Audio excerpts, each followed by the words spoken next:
I'm going to unmute Gail here. Hey, Gail, good morning.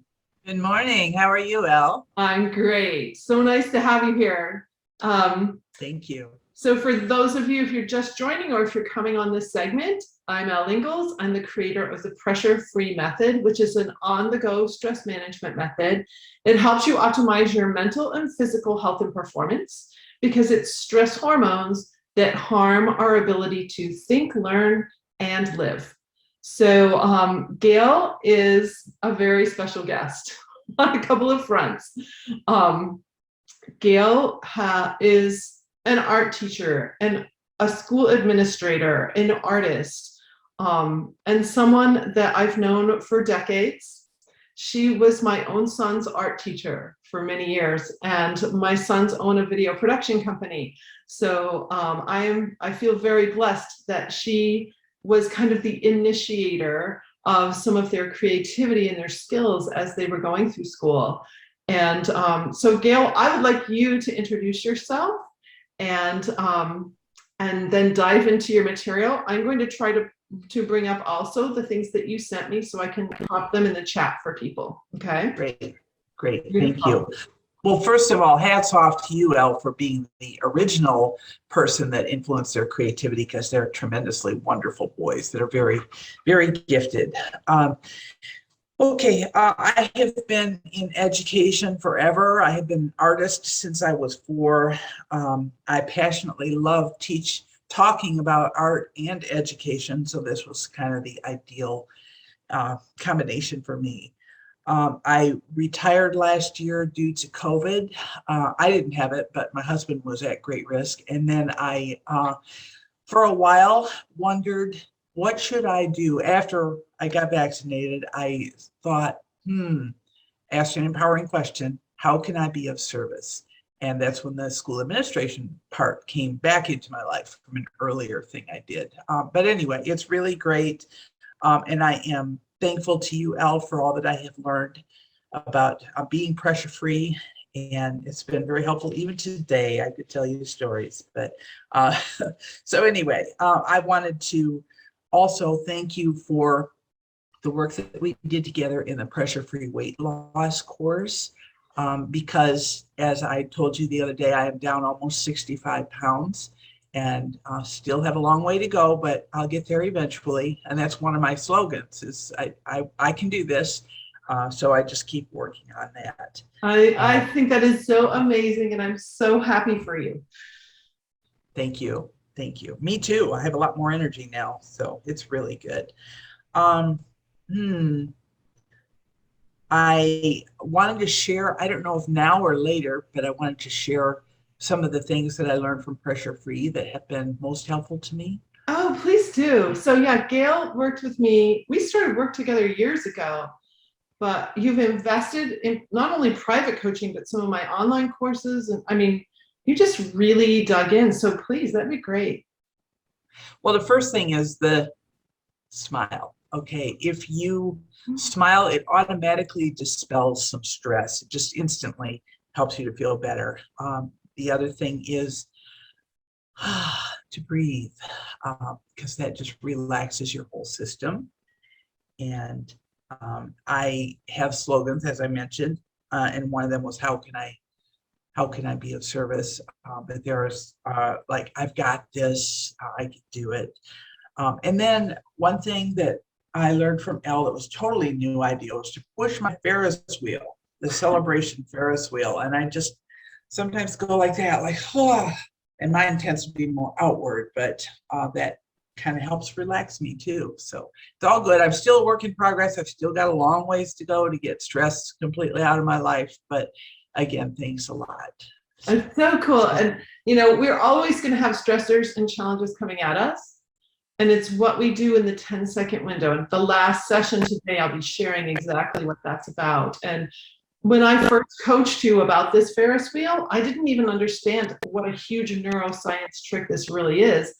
But using a gross motor motion, just like a young child, as they're developing, they need big motion for their cortex to grow from back to front. As an adult, a large motion is one of the only ways that you can create new neural pathways in your brain. So when I have you do that, you're actually creating new neural pathways to create a new habit. It's a phenomenal tool. So I'm so glad you brought that forward. And at the end of the conference today, I'll be sharing more about that. Yeah, and repeating that, because of course our brain will cement it if we repeat it often enough. So yeah. I'm really glad that I got to follow Bernadette, because I heard a little of what she was talking about, and it seemed to be the perfect segue into art and creativity. And by the way, when I say art, I'm talking about the arts, dance, music, literature, poetry, all of the arts as a pursuit. But she talked a lot about being a curiosity pursuer. I don't know very many artists. I don't think I know any artists who are not curiosity pursuers. So that's really important. And also, she talked about navigating, navigating, I can't read my own writing. Oh, that's terrible. Let's see. It was related to divergent thinking and problem solving. Paradoxes, navigate paradoxes. Yeah. And that's a lot of what art does, is to encourage other ways of looking at things and other ways to solve problems. So it's really, really important. And I just want to take a minute. There's a detailed handout about this in one of the links that Ella's going to post, but can I just state the 10 lessons the arts teach? Yes. As a way of just really, really important, guys. Art is the 10 lessons, and there's probably more. It's judgment rather than rules that prevail. Problems can have more than one solution. Let's go slower, because these are so cool. Oh my goodness. Okay. Okay, first one. Judgment rather than rules that prevail. And then the flushing out of that says it's not just the correct answer, it's qualitative relationship. Okay. Arts teach children that problems can have more than one solution. That's the divergent thinking and the paradoxes that Bernadette talked about. The arts celebrate multiple perspectives. There are many ways to see and understand the world, to interpret what we're experiencing. And it's all about possibilities. And neither words nor numbers exhaust what we can know. And while certainly those are fundamental, so is visual thinking. We live in a visual age. And I'm so pleased that you thought to have an artist included, because art should always be included, because it's so fundamental, just as our reading, writing, and arithmetic. In fact, there's STEAM. I won a STEAM award. STEM, science, technology, engineering, and math, finally got with the program and added an A in there for art. So it's science, technology, engineering, art, and math, not necessarily in that order. Okay. The arts also teach students that small differences can have large effects. It's working with subtleties. Then it's the means through which images become real. The arts teach students to think within a material. The arts help children learn to say what cannot be said. It's touching on the poet in us, expressing our feelings, what we sometimes can. And I struggle with this. I'm probably going to be your rustiest speaker, because I'm more of a visual thinker than a speaker, and art kind of helps me get that out. So if I could paint for you, that would be really fun. But it also helps discover the range and variety of what we are capable of feeling. So getting the whole spectrum of our thoughts. And then it also symbolizes to children what adults think is important. And of course, they learn by what we model. So if you say to yourself, well, I'm not an artist, that's actually detrimental. It would be better to reframe that as, I am a creative thinker. Problem solving is creative thinking. All of us are creative in some way. So it's really important to not model, the negativity of, well, I'm not this. So. Gail, I have to bring this forward. As a teacher of violin and viola for years, I can't tell you how many old adults came to me wanting to learn to play the violin as beginners, because someone told them they would never be good at the violin, whether it was a teacher or a parent. I even remember one college student who came to me her whole life wanting to play the violin since she was like a little girl. and she was told that her hands and body, she couldn't do it. I taught her how. She learned it well enough to be able to play in church. She was a dancer, so it was so easy for me to teach her body-wise because she had such body understanding. So my own uncle was told, "Oh, you're a terrible singer." The man has an amazing voice. Every human has an amazing voice, but if you're nervous, you won't hit pitch. If you're nervous, you'll mess up the words. If you're nervous, you can't hold the violin correctly. It's stress hormones that take anyone out of the inability to be good at anything, math, anything, because the brain shut down. So I love that you're sharing that, because I can tell you so many people will say, "Oh, I'm no good at art. I can't draw. I can't." Every human can when they're allowed the space to just let it flow. Right, absolutely. So, yeah, and it's important for kids to learn a lot of different ways to express themselves, not just, what they're expected traditionally, but to reach beyond and find multiple solutions again. Yeah. Mm-hmm. Beautiful. Sorry to interrupt. I couldn't help. No, that's okay. I'm ready for whatever you'd like to ask me. One more thing I want to say, though. Go ahead. About, well, actually, I say I'm ready, but then I keep talking. Arts provide opportunities for kids to all sorts of opportunities. Oh, that's what you should do too if you want to encourage creativity. Let's just say you don't consider yourself a developed creative. Maybe you're on the way, you're working towards that. Provide more opportunities both for yourself and for the children in your charge. Provide the materials that they need. You can tell stories. You can appreciate art yourselves. We talked about that a little bit. Humor helps. Risk-taking helps. So, and then just a word about COVID.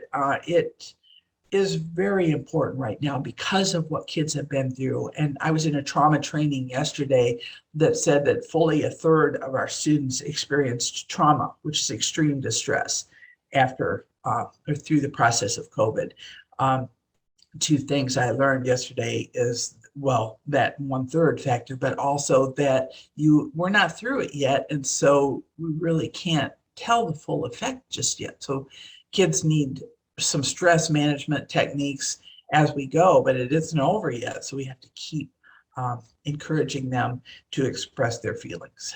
So let them get it out. So, and kids also are more interested. This was news to me, and I'm not sure how I feel about this, but they told in the trauma training that kids, when they have experienced trauma, are more interested in safety than in love. That they have to feel safe before they can feel the love. Yeah. I'm not sure how does that fit in with pressure free? I think it makes sense because you can't even process another human when you're in fight or flight. You can't fully process, and you can't hear them, you can't see them, you can't feel their energy very well because you're in fight or flight. So someone could be giving you a lot of love. And that's why parents struggle so much with a child who is going through anxiety, is because like I'm loving on the child, but they don't seem to be responding. They can't. They can't. They're so locked in their anxiety. And there's another thing that's been happening. I was coaching a group of 6th graders, and a 6th grade girl raised her hand and said, "Mrs. Ingalls, I know girls who are faking anxiety to get attention." It's a new thing because everybody's anxious now. So I guess I better show I'm anxious, or like I won't get the attention all these other people are getting. And that is really sneaky. I mean, that is really interesting. So, and she just brought it forward. Wow, that's pretty incredible. We never even had that word anxiety when we were growing up. Like nobody even talked about it. We'd say, "Oh, I'm a little nervous," or little things like that. It's become a real coined phrase. And bottom line, I don't care how anxious you feel, it all stems from the release of the hormones. If you don't release the hormones, you won't feel that way. And you can dump medication on it. You can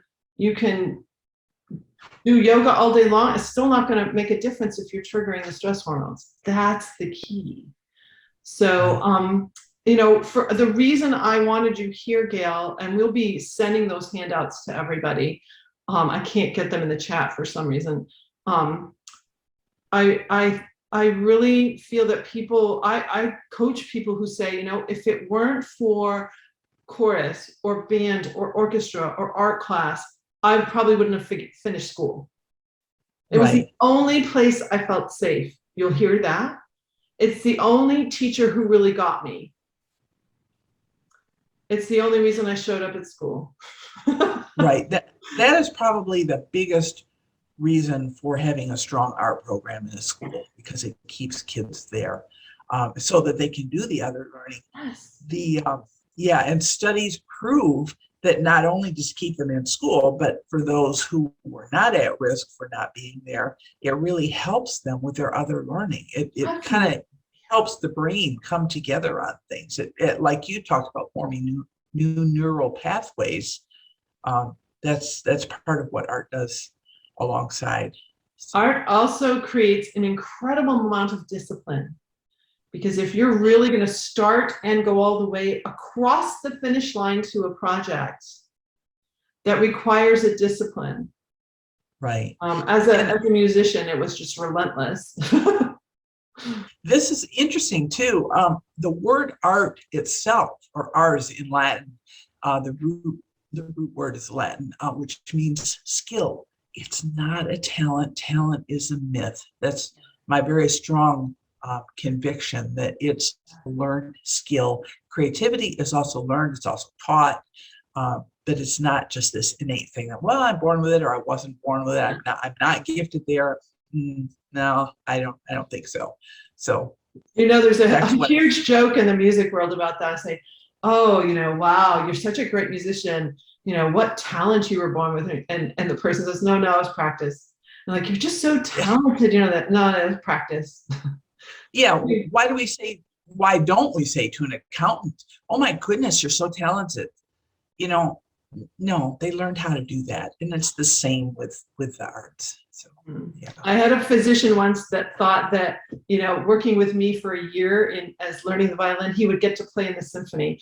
I explained to him that I spent far more money from the time I was 8 years old in private lessons to the time I finished my 2 master's degrees than he ever did learning to become a physician, and far more hours than he ever did learning to become. Absolutely. I like to tell people, when I was young, I thought I might like to be a lawyer, but then I decided I didn't want to be in school that long. Well, I ended up 10 years in grad school. Yes, right. It's crazy. I think that's more than a doctor. I'm not sure, but it's up there. So up there. So it's so important for our education. And you're right when you said that it started in our home.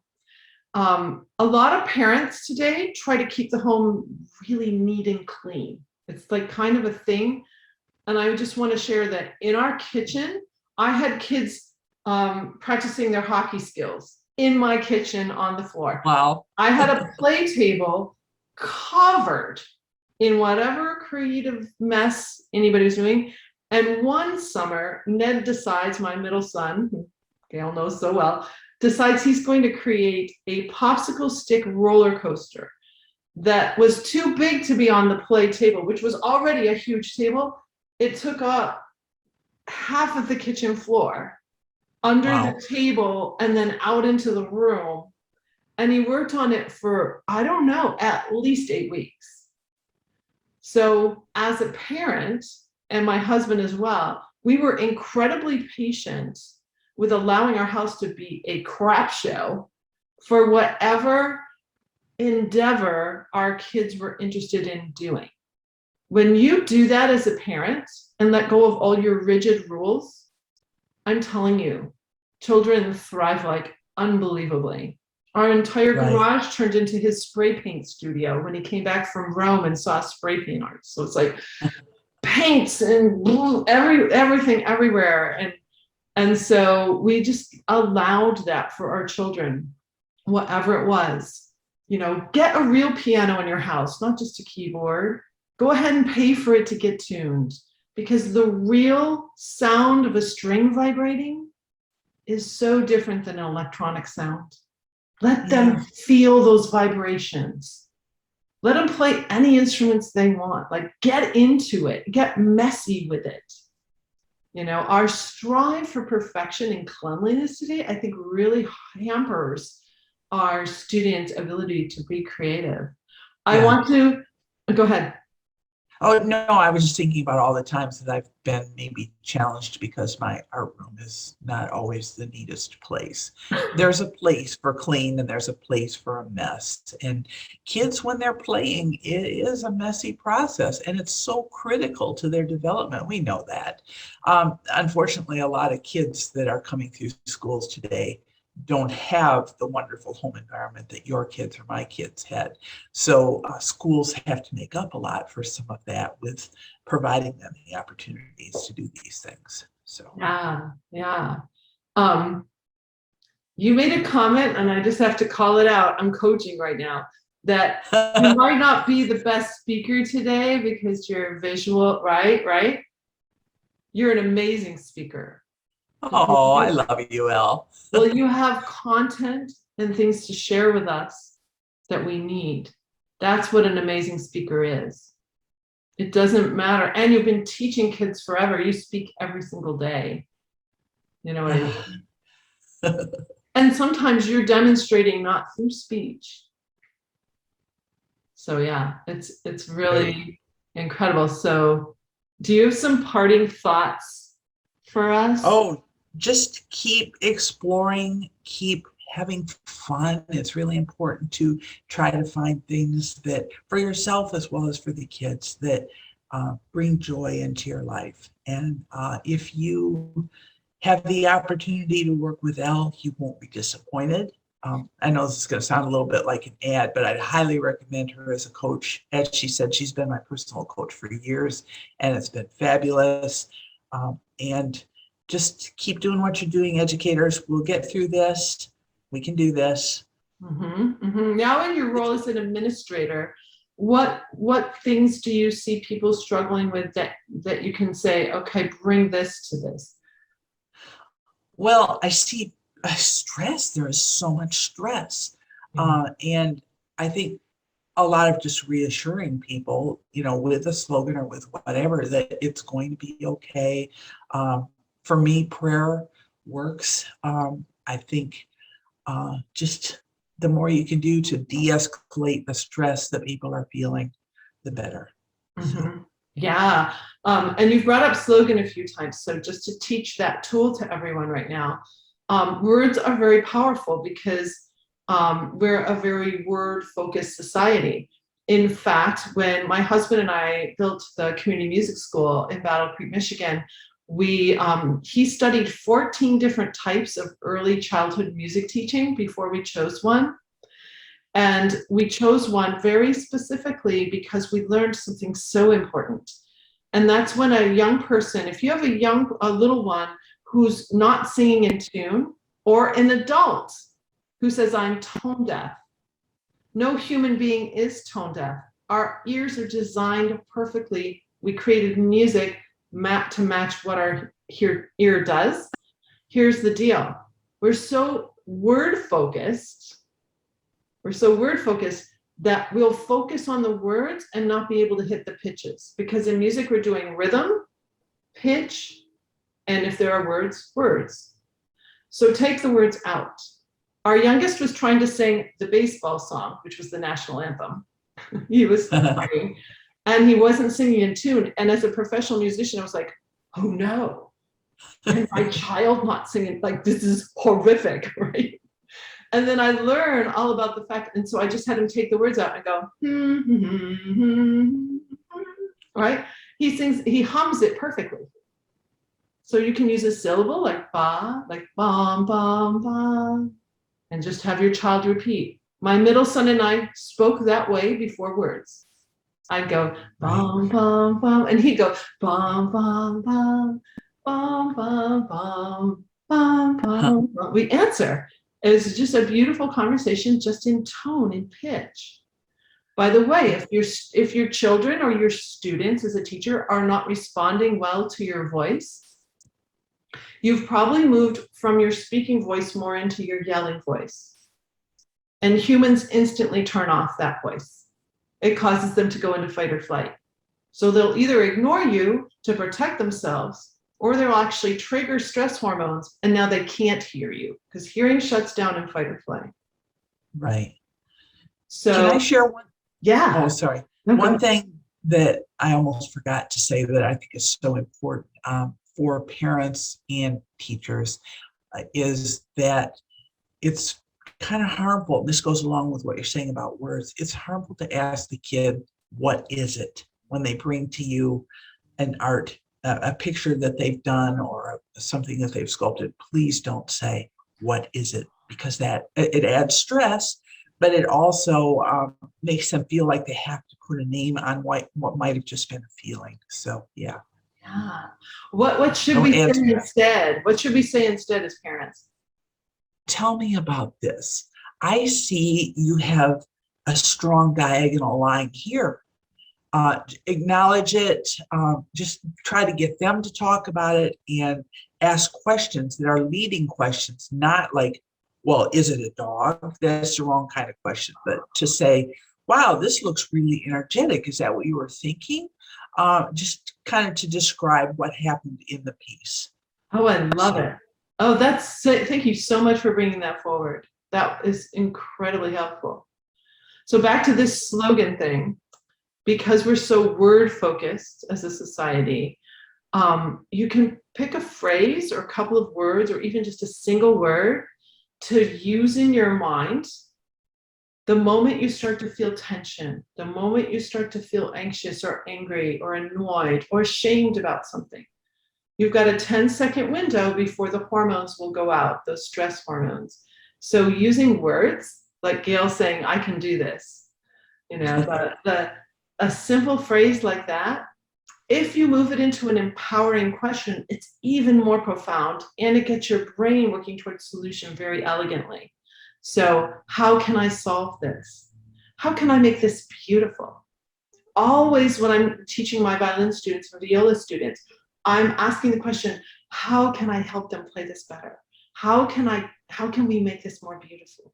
Like always, my students, when I started incorporating those questions and like really going all in my teaching, completely 100%, I'm not looking at a clock. I don't know what time it is. Like, I am just with my students. I can't even tell you the magic that starts to happen. And students will leave, especially when I'm asking this, just like, how can we get that phrase even more elegant, even more beautiful? And they start thinking it's like two brains are better than one. It's a beautiful, beautiful thing. And when you start getting that all going like that,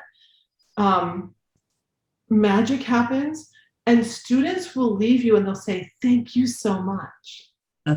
They will. Yeah, it's amazing. And it's amazing how your brain keeps processing and coming to new ideas just because you asked the question. Just because you asked the question. And I always encourage you to not force it. Don't force the question, but allow the question to work organically in you. I got the most profound answer like half an hour later or 2 days later. Your mind won't stop working on an empowering question. But most of us ask the questions like, why am I so stupid? Why can't I get this? And when we ask those questions, we go down the downward spiral, and we keep triggering stress hormones.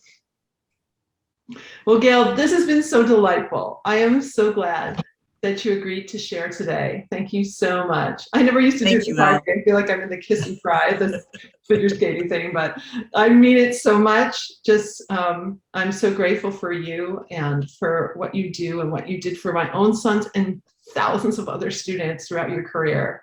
So thank you, Gail. Thank you for being a creative thinker, Elle. Thank you so much.